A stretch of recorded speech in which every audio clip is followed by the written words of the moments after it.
now being overhauled by Austin Bowles and Michael Evans from the USA. So things not looking good at all for Isaev and Brown, the British men's pairs, trailing in 5th position.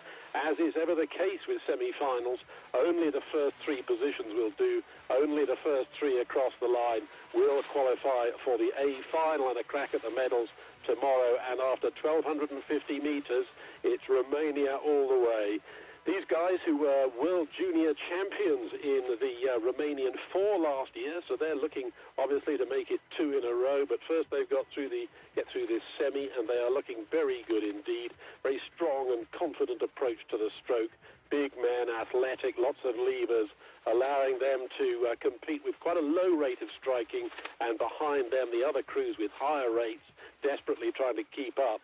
But there's 1 length between Romania and Serbia, and that surge I was talking about from Breton Foreman from South Africa has allowed them to virtually draw up alongside the Serbs there. These guys, Breton Foreman, out of competing for the 2nd time at World Juniors. They were in the South African Coxed 4 last year in Racice. But once again, as we see so often in the later stages of racing here, over 2,000 metres, 2 distinct packs. The 3 leading qualifiers have opened up a gap of about 1.5 lengths of clear water ahead of the USA in 4th position.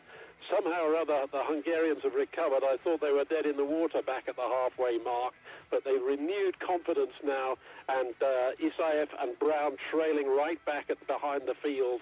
Disappointing news for the home crowd here in Eton. The British men in 6th position.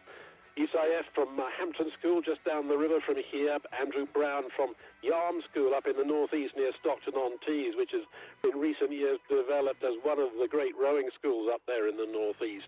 But as far as the head of the field is concerned, we're entering the last 250 metres, and it's Romania who've extended their lead ahead of Serbia. Serbians long lay back at the finish, plenty of length in the water, allowing them to compete at a fairly low rate. The South Africans alongside them a pip or 2 higher, working it a little bit, as we see so often in the closing stages of the race, because no matter what the advantage, the physical advantage at this stage, they know that the trailing crews could put on something special.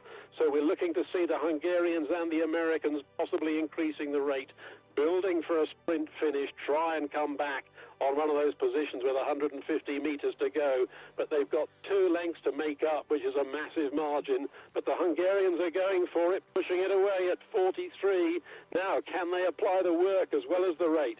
44 now. The gap is closing minimally, but nothing is going to alter the fact. Romania take a fine win here in men's pairs. We'll see them again in the A final tomorrow. Serbia takes 2nd place. South Africa 3rd.